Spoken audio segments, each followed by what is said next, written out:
Belthangady BJP ಶಾಸಕ ಹರೀಶ್ ಪೂಂಜಾಗೆ ಬಂಧನದ ಭೀತಿ ಎದುರಾಗಿದೆ. ಮೇ 20ರಂದು ತಾಲೂಕು ಕಚೇರಿಯ ಎದುರು ನಡೆದಿದ್ದ ಪ್ರತಿಭಟನೆಯ ವೇಳೆ ಕಾರ್ಯಕರ್ತರಿಗಾಗಿ ಖಾಕಿ ಕಾಲರ್ ಹಿಡಿಯಲು ಸಿದ್ಧನಿದ್ದೇನೆ ಅಂತ ಬೆದರಿಕೆ ಹಾಕಿದ್ರು. ಹರೀಶ್ ಪೂಂಜಾ ವಿರುದ್ಧ 2 ಎಫ್ಐಆರ್ ದಾಖಲಾಗಿದ್ದು, ಬೆಳ್ತಂಗಡಿಯ ಗರ್ಡಾಡಿ ಗ್ರಾಮದಲ್ಲಿರುವ ಹರೀಶ್ ಪೂಂಜಾ ಮನೆಗೆ ಪೊಲೀಸರು ಎಂಟ್ರಿ ಕೊಟ್ಟಿದ್ರು. ಪೊಲೀಸರಿಂದ ಬಂಧನದ ಸುಳಿವು ಸಿಗ್ತಾ ಇದ್ದ ಹಾಗೆ ಶಾಸಕರ ನಿವಾಸದ ಮುಂದೆ ಕಾರ್ಯಕರ್ತರು ಪ್ರತಿಭಟನೆ ಮಾಡಿ ಹೈ ಡ್ರಾಮಾ ಮಾಡಿದ್ರು. ಇತ್ತ ಹರೀಶ್ ಪೂಂಜಾ ಮನೆಗೆ ನಳಿನ್ ಕುಮಾರ್ ಕಟೀಲ್, ಬ್ರಿಜೇಶ್ ಚೌಟಾ, ವೇದವ್ಯಾಸ್ ಕಾಮತ್, ರಾಜೇಶ್ ನಾಯಕ್ ಸೇರಿದಂತೆ ಅನೇಕ ಬಿಜೆಪಿ ನಾಯಕರು ದೌಡಾಯಿಸಿ ಚರ್ಚೆ ನಡೆಸಿದ್ರು. ಕಳೆದ 1 ವಾರದಿಂದ ಕರ್ನಾಟಕದಾದ್ಯಂತ ಮುಂಗಾರು ಪೂರ್ವ ಮಳೆಯಾಗ್ತಾ ಇದೆ. ಬೆಂಗಳೂರಿನ ಹಲವು ಕಡೆ ಮಳೆಯಿಂದಾಗಿ ಅವಾಂತರ ಸೃಷ್ಟಿಯಾಗಿದೆ. ಹೀಗಾಗಿ ಇವತ್ತು ಸಿಎಂ ಸಿದ್ದರಾಮಯ್ಯ, ಡಿಸಿಎಂ ಡಿಕೆಶಿ ಹಾಗೂ ಅಧಿಕಾರಿಗಳೊಂದಿಗೆ ಸಿಟಿ ರೌಂಡ್ಸ್ ಮಾಡಿದ್ರು. ಮೊದಲಿಗೆ ಸಿಎಂ ಮೈಸೂರು ರಸ್ತೆಯ ಗಾಳಿ ಆಂಜನೇಯ ಸ್ವಾಮಿ ದೇವಸ್ಥಾನದ ಬಳಿ ಇರುವ ರಾಜಕಾಲುವೆ ಪರಿಶೀಲನೆ ನಡೆಸಿದ್ರು. ಪ್ರವಾಹ ನಿಯಂತ್ರಣ ಕಾಮಗಾರಿಗೆ 11.5 ಕೋಟಿ ರೂಪಾಯಿ ಅಂದಾಜು ವೆಚ್ಚದ ಯೋಜನೆ ರೂಪಿಸಲಾಗಿದ್ದು, ಈ ಕಾಮಗಾರಿಯನ್ನ ಕೂಡಲೇ ಕೈಗೆತ್ತಿಕೊಳ್ಳುವಂತೆ ಸಿಎಂ ಸಿದ್ದರಾಮಯ್ಯ ಸೂಚಿಸಿದರು. ಬಳಿಕ ನಾಯಂಡಹಳ್ಳಿಯಿಂದ ರಾಗಿಗುಡ್ಡ ಜಂಕ್ಷನ್ನ ರೋಡ್ ಕಮ್ ಮೆಟ್ರೋ ಫ್ಲೈಓವರ್ ಹಾಗೂ ಸಿಲ್ಕ್ ಬೋರ್ಡ್ನಲ್ಲಿ ಪರಿಶೀಲನೆ ನಡೆಸಿದ್ರು. ಕೆಲಸ ಸರಿಯಾಗಿ ನಿರ್ವಹಿಸದ ಅಧಿಕಾರಿಗಳಿಗೆ ಕ್ಲಾಸ್ ತೆಗೆದುಕೊಂಡರು.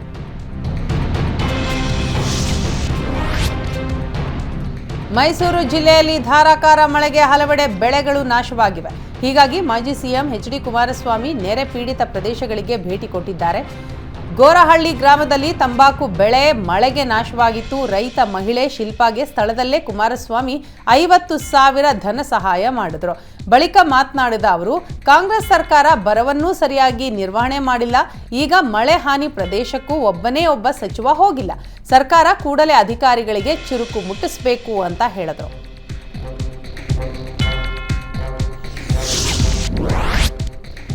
ನೆರೆ ವೀಕ್ಷಣೆ ಮಾಡಲು ಮಾಜಿ ಸಿಎಂ ಹಾಗೂ ಸಚಿವರ ನಡುವೆ ಕಾಂಪಿಟೇಷನ್ ಶುರುವಾಗಿದೆ. ಮಾಜಿ ಸಿಎಂ ಕುಮಾರಸ್ವಾಮಿ ಮೈಸೂರು ಜಿಲ್ಲೆ ಪಿರಿಯಾಪಟ್ಟಣ ತಾಲೂಕಿನಲ್ಲಿ ಬೆಳೆ ನಷ್ಟ ಅನಾಹುತ ಸ್ಥಳ ವೀಕ್ಷಣೆಗೆ ತೆರಳಿದ್ರು. ಆದರೆ ಎಚ್ಡಿಕೆ ಹೋಗುವ ಮುನ್ನವೇ ಅದೇ ಸ್ಥಳಕ್ಕೆ ಸಚಿವ ವೆಂಕಟೇಶ್ ಭೇಟಿ ನೀಡಿದ್ದಾರೆ. ಕುಮಾರಸ್ವಾಮಿ ಭೇಟಿ ನೀಡಬೇಕಿದ್ದ ಸ್ಥಳಕ್ಕೆ ಸಚಿವ ವೆಂಕಟೇಶ್ ಭೇಟಿ ನೀಡಿ ಪರಿಶೀಲನೆ ನಡೆಸಿದ್ದಾರೆ. ನೆರೆ ವೀಕ್ಷಣೆಯಲ್ಲೂ ರಾಜಕೀಯ ಬೇಕಿತ್ತಾ ಅಂತ ಜನ ಮಾತನಾಡಿಕೊಳ್ತಾ ಇದ್ದಾರೆ. 20 ದಿನಗಳ ಬಳಿಕ ಮಾಜಿ ಸಚಿವ ಎಚ್.ಡಿ. ರೇವಣ್ಣ ತವರಿಗೆ ಆಗಮಿಸಿದರು. ರಾತ್ರಿಯೇ ಹರದನಹಳ್ಳಿಯಲ್ಲಿ ದೇವೇಗೌಡರಿಗಾಗಿ ನಿರ್ಮಿಸಿರೋ ಮನೆಯಲ್ಲಿ ತಂಗಿದ್ರು. ತಮ್ಮ ಮನೆ ದೇವರು ದೇವೇಶ್ವರನಿಗೆ ಪೂಜೆ ಸಲ್ಲಿಸಿ ಬಳಿಕ ಮಾವಿನಕೆರೆ ಬೆಟ್ಟದ ರಂಗಸ್ವಾಮಿ, ಹೊಳೆ ನರಸೀಪುರದ ಲಕ್ಷ್ಮೀ ನರಸಿಂಹ ದೇವಾಲಯದಲ್ಲಿ ಪೂಜೆ ನೆರವೇರಿಸಿದ್ರು. ಬಳಿಕ ದಕ್ಷಿಣ ಶಿಕ್ಷಕರ ಕ್ಷೇತ್ರದ ಚುನಾವಣೆ ಹಿನ್ನೆಲೆಯಲ್ಲಿ ಮೈತ್ರಿ ಅಭ್ಯರ್ಥಿ ವಿವೇಕಾನಂದ ಜೊತೆ ಶಾಸಕರು ಹಾಗೂ ಪ್ರಮುಖ ನಾಯಕರು ಸಭೆ ನಡೆಸಿದರು.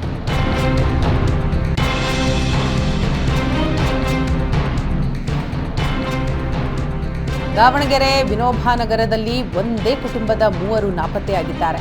34 ವರ್ಷದ ಅಂಜನ್ ಬಾಬು, 24 ವರ್ಷದ ನಾಗವೇಣಿ ದಂಪತಿ ಸೇರಿದಂತೆ 2 ವರ್ಷದ ನಕ್ಷತ್ರ ಎಂಬ ಹೆಣ್ಣು ಮಗು ಕಾಣೆಯಾಗಿದೆ. ಬಾಡಿಗೆ ಮನೆಯಲ್ಲಿ ವಾಸವಾಗಿದ್ದವರು ಕಳೆದ ತಿಂಗಳು 12ರಂದು ನಾಪತ್ತೆಯಾಗಿದ್ದು 1.5 ತಿಂಗಳಾದರೂ ಪತ್ತೆಯಾಗಿಲ್ಲ. 3 ಎಲ್ಲಿಗೆ ಹೋಗಿದ್ದಾರೆ ಅನ್ನೋದು ಗೊತ್ತಾಗದೆ ಅವರ ಕುಟುಂಬಸ್ಥರು ಬಡಾವಣೆಯ ಪೊಲೀಸ್ ಠಾಣೆಯಲ್ಲಿ ಪ್ರಕರಣ ದಾಖಲಿಸಿದ್ದಾರೆ. ನಾಗವೇಣಿ ತಾಯಿ ರುದ್ರವ್ವ ಬಡಾವಣೆ ಪೊಲೀಸ್ ಠಾಣೆಯಲ್ಲಿ ನನ್ನ ಮಗಳು, ಅಳಿಯ ಮತ್ತು ಮೊಮ್ಮಗಳನ್ನ ಹುಡುಕಿ ಕೊಡಿ ಅಂತ ದೂರು ಕೊಟ್ಟಿದ್ದಾರೆ. ಅಂಜನ್ ಬಾಬು ಪಿಜೆ ಬಡಾವಣೆ ಬ್ಯಾಡಗಿ ಶೆಟ್ಟರ್ ಶಾಲೆ ಹತ್ತಿರ ಇರುವ ಷೇರು ಮಾರುಕಟ್ಟೆ ಕಂಪನಿ ಕೆಲಸ ಮಾಡ್ಕೊಂಡಿದ್ರು. ಅಂಜನ್ ಬಾಬು ಸಾಕಷ್ಟು ಸಾಲ ಮಾಡಿಕೊಂಡಿದ್ರು ಅನ್ನೋ ಮಾಹಿತಿ ಇತ್ತು. ಈ ಬಗ್ಗೆ ಪೊಲೀಸರು ನಾಪತ್ತೆಯಾಗಿರೋ ಕುಟುಂಬದ ಹುಡುಕಾಟದಲ್ಲಿ ತೊಡಗಿದ್ದಾರೆ. ಸಾಮಾಜಿಕ ಜಾಲತಾಣಗಳ ಭರಾಟೆ, ಐಪಿಎಲ್ ಆನ್ಲೈನ್ ಜೂಜಾಟದ ಎಫೆಕ್ಟ್ ಹಿನ್ನೆಲೆ ಬಾಗಲಕೋಟೆಯ ಚಿತ್ರಮಂದಿರಗಳು ಆರ್ಥಿಕ ಸಂಕಷ್ಟಕ್ಕೆ ಸಿಲುಕಿ ಅವನತಿಯತ್ತ ಸಾಗಿದೆ. ಜಿಲ್ಲೆಯಲ್ಲಿ ಒಟ್ಟು 30 ಚಿತ್ರಮಂದಿರಗಳಲ್ಲಿ 20ಕ್ಕೂ ಅಧಿಕ ಚಿತ್ರಮಂದಿರಗಳಿಗೆ ಬೀಗ ಬಿದ್ದಿದೆ. ದೊಡ್ಡ ನಟರು ಸಿನಿಮಾ ಮಾಡ್ತಾ ಇಲ್ಲ, ಹೊಸಬರ ಸಿನಿಮಾ ಥಿಯೇಟರ್ನಲ್ಲಿ ಓಡ್ತಾ ಇಲ್ಲ. ಮಲ್ಟಿಪ್ಲೆಕ್ಸ್, OTT, ಯೂಟ್ಯೂಬ್ನಲ್ಲಿ ಸಿನಿಮಾ ಬಿಡುಗಡೆಯಿಂದ ಮಾಲೀಕರ ಹೊಟ್ಟೆಗೆ ತಣ್ಣೀರ ಬಟ್ಟೆಯಾಗಿದೆ. ಚಿತ್ರಮಂದಿರದ ಬಾಡಿಗೆ, ಕರೆಂಟ್ ಬಿಲ್ ಕಟ್ಟಲು ಆಗ್ತಾ ಇಲ್ಲ ಅಂತ ಮಾಲೀಕರು ಅಳಲು ತೋಡಿಕೊಂಡಿದ್ದಾರೆ. ಸಂಕಷ್ಟದಲ್ಲಿರೋ ಕನ್ನಡ ಚಿತ್ರರಂಗಕ್ಕೆ ಪರಿಹಾರ ಹುಡುಕಲು ನಾಳೆ ಫಿಲಂ ಚೇಂಬರ್ನಲ್ಲಿ ನಿರ್ಮಾಪಕರ ಸಭೆ ಕರೆಯಲಾಗಿದೆ. ದೊಡ್ಡ ನಟರ ಚಿತ್ರಗಳು ಹೆಚ್ಚಾಗಿ ಬರ್ತಾ ಇಲ್ಲ, ಹೀಗಾಗಿ ಚಿತ್ರಮಂದಿರದ ಮಾಲೀಕರು ಸಂಕಷ್ಟದಲ್ಲಿದ್ದಾರೆ. ಚಿತ್ರಮಂದಿರಗಳನ್ನು ಅನಿರ್ದಿಷ್ಟಾವಧಿಗೆ ಬಂದ್ ಮಾಡೋ ಬಗ್ಗೆ ಮಾತನಾಡಿದ್ದಾರೆ ಅಂತ ನಿರ್ಮಾಪಕರ ಸಂಘದ ಅಧ್ಯಕ್ಷ ಉಮೇಶ್ ಬಣಕಾರ್ ಹೇಳಿದರು. ದೊಡ್ಡ ನಟರು ವರ್ಷಕ್ಕೆ 3-4 ಸಿನಿಮಾ ಮಾಡೋ ಬಗ್ಗೆಯೂ ಚರ್ಚೆ ಆಗಿದೆ. ನಾಳೆ 3 ಗಂಟೆಗೆ ನಿರ್ಮಾಪಕರ ಸಭೆ ಕರೆದಿದ್ದೇವೆ. ಈ ಸಭೆಯಲ್ಲಿ ಯಾವ ತೀರ್ಮಾನ ತೆಗೆದುಕೊಳ್ತೇವೋ ಅದಕ್ಕೆ ಬದ್ಧರಾಗಿರ್ತೇವೆ ಅಂತ ಹೇಳಿದ್ದಾರೆ ಎಂದು ಉಮೇಶ್ ಬಣಕಾರ್ ತಿಳಿಸಿದರು. ಬೆಳಗಾವಿ ಜಿಲ್ಲೆಯ ಸವದತ್ತಿ ತಾಲೂಕಿನ ಹೂಲಿಕಟ್ಟಿ ಗ್ರಾಮದಲ್ಲಿ ಪ್ರಸಾದ ಸೇವಿಸಿ ಅಸ್ವಸ್ಥರಾದವರ ಸಂಖ್ಯೆ 128ಕ್ಕೆ ಏರಿಕೆಯಾಗಿದೆ. ಈ ಹಿನ್ನೆಲೆ ಸವದತ್ತಿ ತಾಲೂಕು ಆಸ್ಪತ್ರೆಗೆ ಡಿಎಚ್ಒ ಮಹೇಶ್ ಕೋಣಿ ಹಾಗೂ ಟಿಎಚ್ಒ ಶ್ರೀಪಾದ್ ಭೇಟಿ ನೀಡಿದರು. ಬಳಿಕ ಮಾತನಾಡಿದ ಆರೋಗ್ಯಾಧಿಕಾರಿಗಳು, ಸದ್ಯ ಸವದತ್ತಿ ತಾಲೂಕು ಆಸ್ಪತ್ರೆಯಲ್ಲಿ 20 ಜನರಿಗೆ ಚಿಕಿತ್ಸೆ ನೀಡಲಾಗ್ತಾ ಇದೆ. 17 ಜನರು ಗಂಭೀರವಾಗಿದ್ದು ಧಾರವಾಡ ಜಿಲ್ಲಾಸ್ಪತ್ರೆ ಮತ್ತು ಕಿಮ್ಸ್ ಆಸ್ಪತ್ರೆಯಲ್ಲಿ ಚಿಕಿತ್ಸೆ ನೀಡಲಾಗ್ತಾ ಇದೆ. 45 ಜನರಿಗೆ ಹೂಲಿಕಟ್ಟಿ ಗ್ರಾಮದ ಸಿದ್ದೇಶ್ವರ ದೇವಸ್ಥಾನದಲ್ಲಿ ಚಿಕಿತ್ಸೆ ಕೊಡಿಸಲಾಗ್ತಾ ಇದೆ ಅಂತ ಮಾಹಿತಿ ನೀಡಿದರು.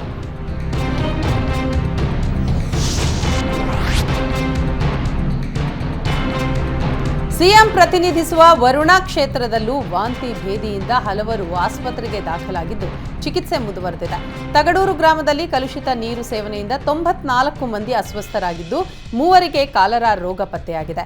ವೈದ್ಯಕೀಯ ಸಿಬ್ಬಂದಿ ಗ್ರಾಮದಲ್ಲೇ ಬೀಡು ಬಿಟ್ಟಿದೆ. ಸ್ಥಳಕ್ಕೆ ಡಿಎಚ್ಒ, ಟಿಎಚ್ಒ ಸೇರಿ ಹಲವು ಅಧಿಕಾರಿಗಳು ಭೇಟಿ ಕೊಟ್ಟು ಪರಿಶೀಲನೆ ನಡೆಸಿದ್ದಾರೆ. ಎಚ್ಡಿ ಕುಮಾರಸ್ವಾಮಿ ಫೋನ್ ಕದ್ದಾಲಿಕೆ ಆರೋಪಕ್ಕೆ ಡಿಸಿಎಂ ಡಿಕೆ ಶಿವಕುಮಾರ್ ತಿರುಗೇಟು ಕೊಟ್ಟಿದ್ದಾರೆ. ಹೋಮ್ ಮಿನಿಸ್ಟರ್ಗೆ ರೈಟಿಂಗ್ನಲ್ಲಿ ಬರೆದುಕೊಡೋಕೆ ಹೇಳಿ, ಯಾರ್ಯಾರ ಕಾಲದಲ್ಲಿ ಈ ಕದ್ದಾಲಿಕೆ ಆಗಿದೆ ಗೊತ್ತಾಗುತ್ತೆ. ಆರೋಪ ಮಾಡ್ತಾ ಇರುವವರು ಹೋಮ್ ಮಿನಿಸ್ಟರ್ ಆದವರು, ಕೆಲವರು ಚೀಫ್ ಮಿನಿಸ್ಟರ್ ಆದವರು. ಆಗ ಎಲ್ಲ ರಿಪೋರ್ಟ್ ಬಂದಿತ್ತಲ್ಲ ಫೋನ್ ಕದ್ದಾಲಿಕೆಯ ಬಗ್ಗೆ. ಎಚ್ಡಿಕೆಗೆ ಫೋನ್ ಕದ್ದಾಲಿಕೆಯ ಕುರಿತು ಯಾರ್ಯಾರು ಮಾಹಿತಿ ಕೊಟ್ಟಿದ್ದಾರೋ ಅಫಿಡವಿಟ್ ಕೊಡೋದಕ್ಕೆ ಹೇಳಿ ಅಂತ ಹೇಳಿದರು. ಮಾಜಿ ಸಚಿವ ಸಿಪಿ ಯೋಗೇಶ್ವರ್ ವಿರುದ್ಧವೇ ಪುತ್ರಿ ನಿಶಾ ಅಸಮಾಧಾನ ಹೊರಹಾಕಿದ್ದಾರೆ. ನಾನು ನನ್ನ ತಂದೆಗೆ ಬೇಡವಾಗಿದ್ದೇನೆ ಅಂತ ಕಣ್ಣೀರಿಟ್ಟಿದ್ದಾರೆ. ನನ್ನ ಹೆಸರಿನ ಜೊತೆ ಯೋಗೇಶ್ವರ್ ಹೆಸರು ಬಳಸದಂತೆ ಬೆಂಬಲಿಗರು ಕಮೆಂಟ್ ಹಾಕ್ತಿದ್ದಾರೆ. ಯೋಗೇಶ್ವರ್ ಅವರೇ ಕಮೆಂಟ್ ಹಾಕಿಸ್ತಾ ಇದ್ದು ನಮ್ಮ ಕುಟುಂಬದಿಂದ ದೂರ ಇಟ್ಟಿದ್ದಾರೆ. ಮಾತನಾಡಿಸಲು ಮನೆ ಹತ್ರ ಹೋದರೆ ಪೊಲೀಸ್ ಕರೀತಾರೆ, ನನಗೆ ಹೊಡಿತಾರೆ. ಅವರಿಗೆ ಅವಶ್ಯಕತೆ ಇದ್ದಾಗ ಚುನಾವಣಾ ಪ್ರಚಾರಕ್ಕೆ ಕರೆದು ಕೆಲಸ ಮಾಡಿಸಿದ್ರು. ಈಗ ನಾನು ಮತ್ತು ನನ್ನ ಕುಟುಂಬ ಬೇಡವಾಗಿದೆ ಅಂತ ಸಾಮಾಜಿಕ ಜಾಲತಾಣದಲ್ಲಿ ನಿಶಾ ತಂದೆಯ ವಿರುದ್ಧ ಅಸಮಾಧಾನ ಹೊರಹಾಕಿದ್ದಾರೆ. ಇಂದು ಸಿಎಂ ಸಚಿವರಿಗೆ ಡಿಸಿಎಂ ಡಿಕೆ ಶಿವಕುಮಾರ್ ಔತಣಕೂಟ ಆಯೋಜನೆ ಮಾಡಿದ್ದಾರೆ. ಸರ್ಕಾರ 1 ವರ್ಷ ಪೂರೈಸಿದ ಹಿನ್ನೆಲೆ ಸಂಸದ ಡಿಕೆ ಸುರೇಶ್ ನಿವಾಸದಲ್ಲಿ ಇಂದು ಸಂಜೆ 7 ಗಂಟೆಗೆ ಔತಣಕೂಟ ಆಯೋಜನೆ ಮಾಡಲಾಗಿದೆ. ಡಿನ್ನರ್ ಪಾರ್ಟಿಯಲ್ಲಿ ಶಿಕ್ಷಕರ ಪದವೀಧರ ಕ್ಷೇತ್ರ ಚುನಾವಣೆ ಗೆಲುವಿಗಾಗಿ ತಂತ್ರಗಾರಿಕೆ, ಲೋಕಸಭೆ ಚುನಾವಣೆಯ ಅವಲೋಕನ, ಬಿಬಿಎಂಪಿ ಸೇರಿದಂತೆ ಸ್ಥಳೀಯ ಚುನಾವಣೆ ತಯಾರಿಯ ಕುರಿತು ಒಂದಷ್ಟು ಮಾತುಕತೆ ನಡೆಸುವ ಸಾಧ್ಯತೆ ಇದೆ ಅಂತ ಹೇಳಲಾಗ್ತಾ ಇದೆ. ಕೆಪಿಸಿಸಿ ಅಧ್ಯಕ್ಷರ ಬದಲಾವಣೆಯ ಕುರಿತು ಡಿಕೆಶಿ ಸುಳಿವು ನೀಡಿದ್ದು ಡಿನ್ನರ್ ಪಾರ್ಟಿ ಇನ್ನಷ್ಟು ಕುತೂಹಲ ಮೂಡಿಸಿದೆ. ಕೆರಗೋಡು ಹನುಮ ಧ್ವಜ ದಂಗಲ್ ಮತ್ತೆ ಭುಗಿಲೇಳುವ ಅನುಮಾನ ಕಾಡ್ತಾ ಇದೆ. ಅರ್ಜುನ ಸ್ತಂಭದಲ್ಲಿ ಮತ್ತೆ ಹನುಮ ಧ್ವಜ ಹಾರಿಸಲು ಪಣ ತೊಟ್ಟಿರೋ ಗ್ರಾಮಸ್ಥರು 2ನೇ ಹಂತದ ಹೋರಾಟಕ್ಕೆ ಚಿಂತನೆ ಮಾಡಿದ್ದಾರೆ. ಜೂನ್ 4ರ ಬಳಿಕ ರಾಜ್ಯವ್ಯಾಪಿ ಕೆರಗೋಡು ಚಲೋ ಮೂಲಕ ಹೋರಾಟ ಮುನ್ನೆಲೆಗೆ ತರಲು ಸಿದ್ಧತೆ ನಡೆಸಿದೆ. ಸದ್ಯ ಹನುಮ ಧ್ವಜ ಇಳಿಸಿ ಜಿಲ್ಲಾಡಳಿತ ತ್ರಿವರ್ಣ ಧ್ವಜ ಹಾರಿಸಿದೆ.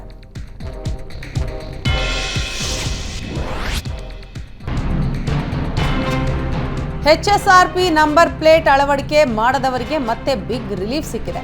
ರಾಜ್ಯದಲ್ಲಿ ಎಲ್ಲ ಹಳೆಯ ವಾಹನಗಳಿಗೆ HSRP ಕಡ್ಡಾಯವಾಗಿ ಅಳವಡಿಸಲು ರಾಜ್ಯ ಸರ್ಕಾರ ನೀಡಿದ ಗಡುವು ಮೇ 31ಕ್ಕೆ ಅಂತ್ಯವಾಗಲಿದೆ. ಆದರೂ HSRP ನಂಬರ್ ಪ್ಲೇಟ್ ಅಳವಡಿಸಿದವರ ವಿರುದ್ಧ ಜೂನ್ 11ರವರೆಗೆ ಯಾವುದೇ ಕ್ರಮ ಇಲ್ಲ. ಈ ಬಗ್ಗೆ ಸ್ವತಃ ರಾಜ್ಯ ಸರ್ಕಾರವೇ ಹೈಕೋರ್ಟ್ಗೆ ತಿಳಿಸಿದೆ. ಹೀಗಾಗಿ HSRP ನಂಬರ್ ಪ್ಲೇಟ್ ಹಾಕಿಸಿಕೊಳ್ಳದ ವಾಹನ ಸವಾರರಿಗೆ ಜೂನ್ 11ರವರೆಗೆ ಕಾಲಾವಕಾಶ ಇದೆ. ಜೂನ್ 11ರ ಬಳಿಕ ಮೊದಲ ಬಾರಿಗೆ ₹500, ಬಳಿಕ ಪ್ರತಿ ಉಲ್ಲಂಘನೆಗಳಿಗೆ ₹1000 ಫೈನ್ ಹಾಕಲು ನಿರ್ಧರಿಸಲಾಗಿದೆ. ಮೇ 15ರಂದು ಅನುಮಾನಾಸ್ಪದವಾಗಿ ಮೃತಪಟ್ಟಿದ್ದ ಬೆಂಗಳೂರಿನ BBA ವಿದ್ಯಾರ್ಥಿನಿ ಪ್ರಬುದ್ಯಾ ಸಾವಿಗೆ ಮತ್ತೊಂದು ಟ್ವಿಸ್ಟ್ ಸಿಕ್ಕಿದೆ. ನನ್ನ ಮಗಳನ್ನ ಕ್ರೂರವಾಗಿ ಕೊಲೆ ಮಾಡಲಾಗಿದೆ ಅಂತ ತಾಯಿ ಸೌಮ್ಯ ಸುಬ್ರಹ್ಮಣ್ಯಪುರ ಠಾಣೆಗೆ ಮತ್ತೊಂದು ದೂರು ಕೊಟ್ಟಿದ್ದಾರೆ. ಮೇ 15ರಂದು ಮನೆಯ ಬಾತ್ರೂಮ್ನಲ್ಲಿ ಕತ್ತು, ಕೈ ಚಾಕುವಿನಿಂದ ಕುಯ್ದು ಕುಯ್ದಂತಹ ರೀತಿಯಲ್ಲಿ ಶವ ಪತ್ತೆಯಾಗಿತ್ತು. ಸಂಶಯಾಸ್ಪದ ಸಾವು ಅಂತ ದೂರು ದಾಖಲಿಸಿ ಪೊಲೀಸರು ತನಿಖೆ ಕೈಗೊಂಡಿದ್ರು. ಇದೀಗ ತಾಯಿ ಸೌಮ್ಯ ಮಗಳನ್ನ ಕ್ರೂರವಾಗಿ ಕೊಲೆ ಮಾಡಲಾಗಿದೆ, ಮುಖಕ್ಕೆ ಮತ್ತು ತಲೆಯ ಹಿಂಭಾಗಕ್ಕೆ ಬಲವಾಗಿ ಹೊಡೆಯಲಾಗಿದೆ ಅಂತ ದೂರು ಕೊಟ್ಟಿದ್ದಾರೆ. ಹಾಸನ ಉಪವಿಭಾಗದ ಪೊಲೀಸ್ ಉಪಾಧೀಕ್ಷಕ ಪಿಕೆ ಮುರಳೀಧರ್ ಖಾತೆಗೆ ಖದೀಮರು ಕನ್ನ ಹಾಕಿದ್ದಾರೆ. ಸುಮಾರು 16 ಲಕ್ಷ ರೂಪಾಯಿ ಟ್ರಾನ್ಸ್ಫರ್ ಮಾಡಿಕೊಂಡಿದ್ದಾರೆ. ಹಾಸನ ನಗರದ ಪೊಲೀಸ್ ಠಾಣೆಗೆ ಡಿವೈಎಸ್ಪಿ ಮುರಳೀಧರ್ ದೂರು ಕೊಟ್ಟಿದ್ದಾರೆ. ಮೇ 20ರಂದು ಮಧ್ಯಾಹ್ನ 1:30 ಸಮಯದಲ್ಲಿ ಫೋನ್ಗೆ ಬಂದ ಮೆಸೇಜ್ ನೋಡಿದ ಡಿವೈಎಸ್ಪಿ ಶಾಕ್ ಆಗಿದ್ದಾರೆ.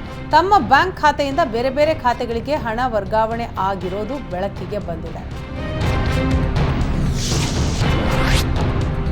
ಬೆಂಗಳೂರು ಹೊರವಲಯದಲ್ಲಿ ನಡೆದ ರೇವ್ ಪಾರ್ಟಿಯಲ್ಲಿ ಮತ್ತೋರ್ವ ತೆಲುಗು ನಟಿಯ ಹೆಸರು ಕೇಳಿಬಂದಿದೆ.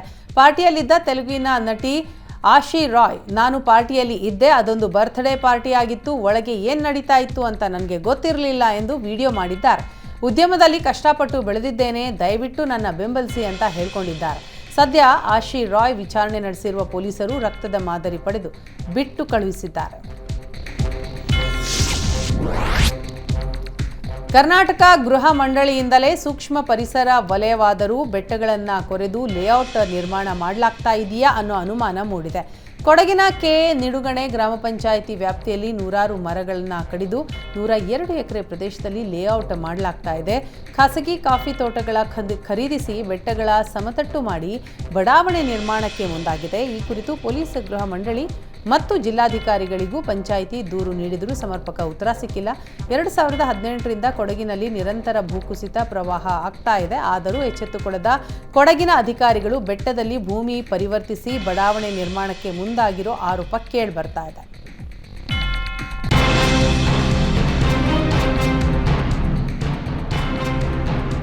ಬಲವಂತವಾಗಿ ಡೆತ್ ನೋಟ್ ಬರೆಸಿ ಯುವತಿಯ ಮೇಲೆ ಅತ್ಯಾಚಾರ ಎಸಗಲಾಗಿದೆ ಅಂತ ಕುಷ್ಟಗಿ ಠಾಣೆಯಲ್ಲಿ ಯುವತಿ ದೂರು ಕೊಟ್ಟಿದ್ದಾಳೆ.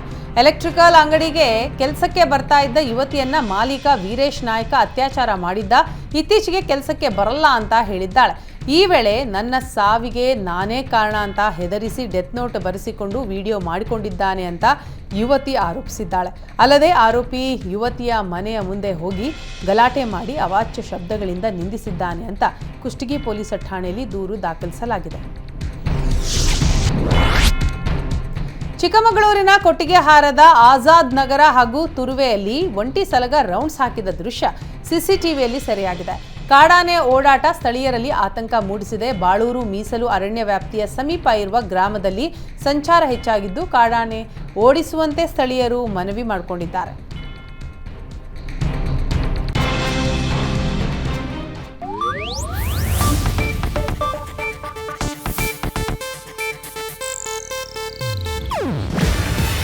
ಇದು ಏಷ್ಯಾನೆಟ್ ನ್ಯೂಸ್ ನೆಟ್ವರ್ಕ್ ಪ್ರಸ್ತುತಿ.